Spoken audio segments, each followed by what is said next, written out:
Hi, my name is Andy Hahn, and this is episode 66 of Guided Self-Healing, Fearless Living. And again, if you want to find us, you can always find us at lifecenteredtherapy.com. And today I want to talk with you about anxiety and stress. And I want to offer what might be for many of us different perspectives than the ones we may usually come up with.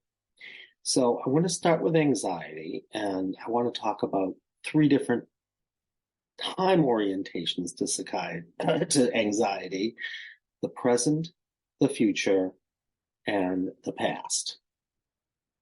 So let's start with the present.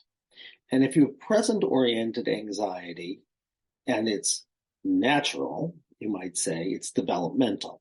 What does that mean? Let's suppose I am going to ride a bicycle for the first time and I get anxious.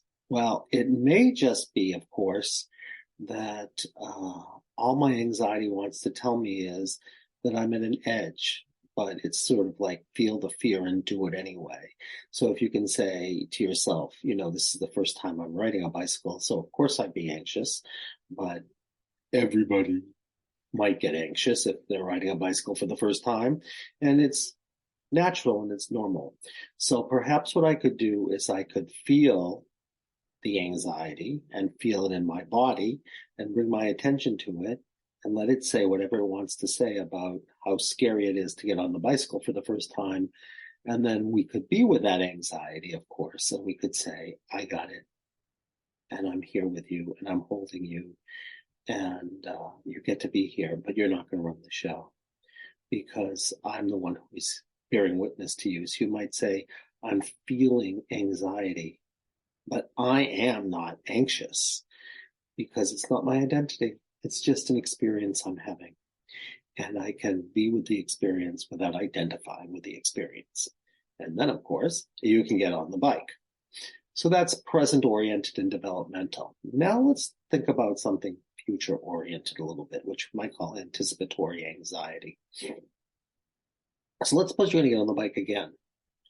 And this time you still feel anxiety, but something about it feels different because you talk to yourself about it, but it's not doing anything for it. It's staying there, and it's like really trying to get your attention. So this time when you drop into it, you say something like, oh, I'm realizing now that the truth is I'm not ready to get on that bicycle. And if I do, something really bad is going to happen.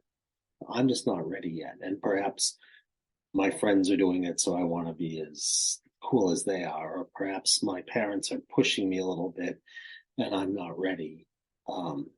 So this is, it's kind of a way of setting a boundary about what you really anticipate is going to happen. And then when you drop into it and you ask the sensation that's associated with anxiety, like let's suppose your heart's beating fast or you're feeling sick to your stomach, and you say, heart beating fast or sick to stomach, what if you come to share about anxiety? And you might hear this voice saying, I don't feel ready yet. I feel like I'm being pushed, or I'm feeling like I'm trying to prove something, but it's not right for me yet. At which point, hopefully, you can then say, this isn't right for me yet. And I'm going to speak my own truth and hopefully be able to care for myself if I get, teased or pushed or whatever, and just be able to speak what's true for me and say, it's just not the right time for me yet. And listen to yourself, right? So that's the second kind. Then there's a third kind of anxiety, and that one we might call traumatically based. And let's take a different example. Let's suppose I'm an adult and I'm going to start a job a new job, and I'm feeling very anxious. And I try, the one about developmental, and I say, look, Andy, it's just a new job. Anybody might get anxious, it's there's a lot of change here, and etc. Okay. And so I listen to the anxiety and I speak with it, and it sort of like says, thank you for listening to me, and I can back off. And it's not exactly anticipatory anxiety either. It's not like somebody was pushing you or you were comparing yourself to friends or anything like that, and then saying, oh my God, something horrific is going to happen. But it's really something about the here and now. And at that point, it's probably something traumatic. And let me tell you what I mean. Let's suppose the first day you went to school, for example, you went to school and you had developmental anxiety, and then you got beat up by a bully, let's suppose. And let's suppose you couldn't handle it. So you're now stuck being, 5 years old, even if you're 50 years old. And so when you go into this possibility of your new job and the first day of your new job, suddenly you're having profound anxiety. But when you tune into it and you say, I've checked in, and it's not just because it's normal developmental anxiety, because, I tried to talk with you, but that didn't do anything. And it's not anticipatory anxiety about something in the here and now, because it's not like I'm trying to set a boundary against somebody who's pushing me or, whatever. But I'm still feeling profoundly anxious. So then you could drop into anxiety. Let's suppose you're feeling sick to your stomach, like I am right now, a little. And you say, teach me, what have you come to share about anxiety? Where are you beginning and what's happening, sick to stomach? And suddenly you have this memory, or it's almost like you feel like a 5-year-old, image pops into your head, or just a felt sense.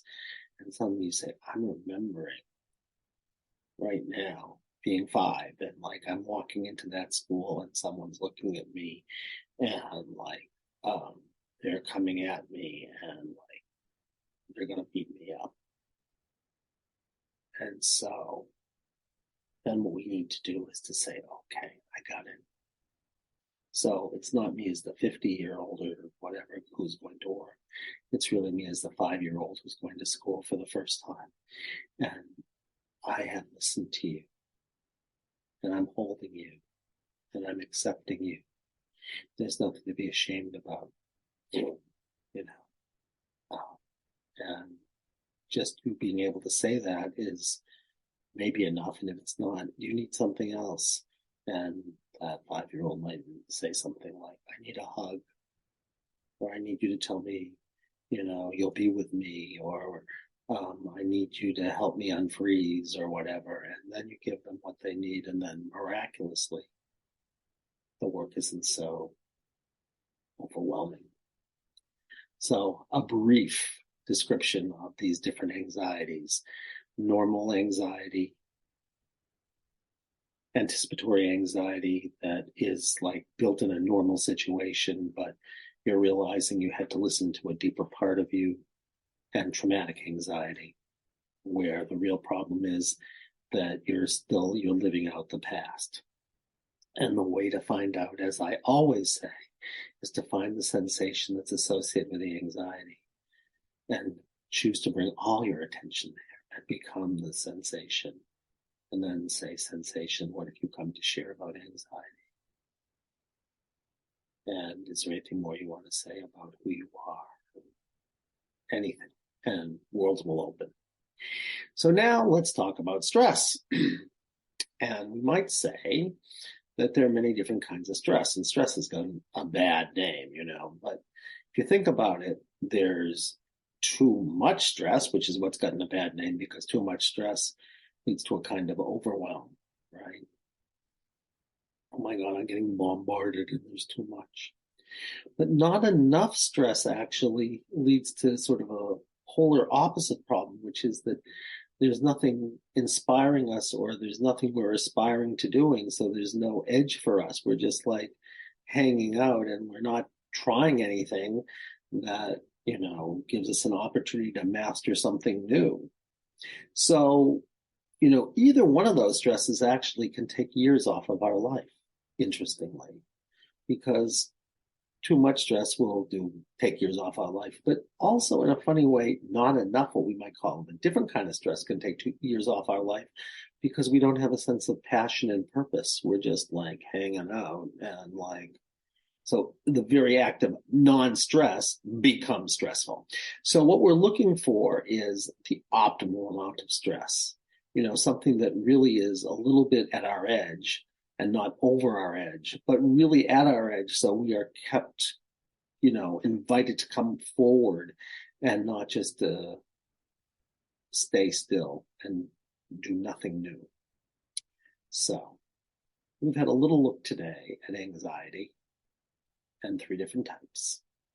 Developmental anxiety, which is what one might say is appropriate, so if I'm starting a new job and I can say, well, Andy, anybody might feel anxious here, but it's okay. I can hold it because I'm feeling anxious, but it's not my identity.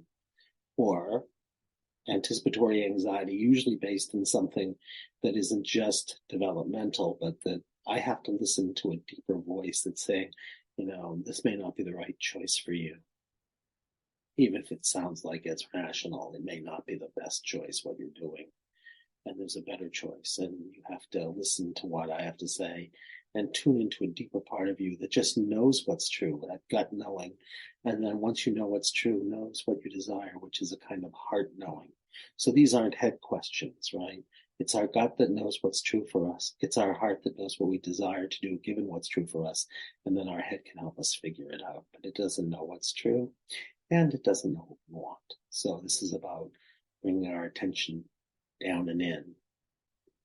So we're really listening to a deeper part of ourselves, our deepest intuitive knowing, and our true heart's desire, what's really true for us. Even if, of course, we've had reasons that are seemingly rational not to go along. And then, of course, there's traumatic anxiety, and that's when we find out that really we're stuck in the past. And then we talked about 3 kinds of stress. Too much, too little, and just right. Sort of like the 3 bears. So having said all this, thank you so much. And again, of course, you can reach us at lifecenteredtherapy.com, and you can reach me at Hahn at lifecenteredtherapy.com. And I, of course, welcome any comments, reflections, and questions. Thank you, and have a great day. Hi. Hi. Hi, I just did my first of 4 podcasts. How are you? Oh, are you doing 4 yet tonight? 3 yet tonight? I have 3 more to go. I just did one on anxiety and stress. What did I say? I don't know. I don't know what you said. This is how we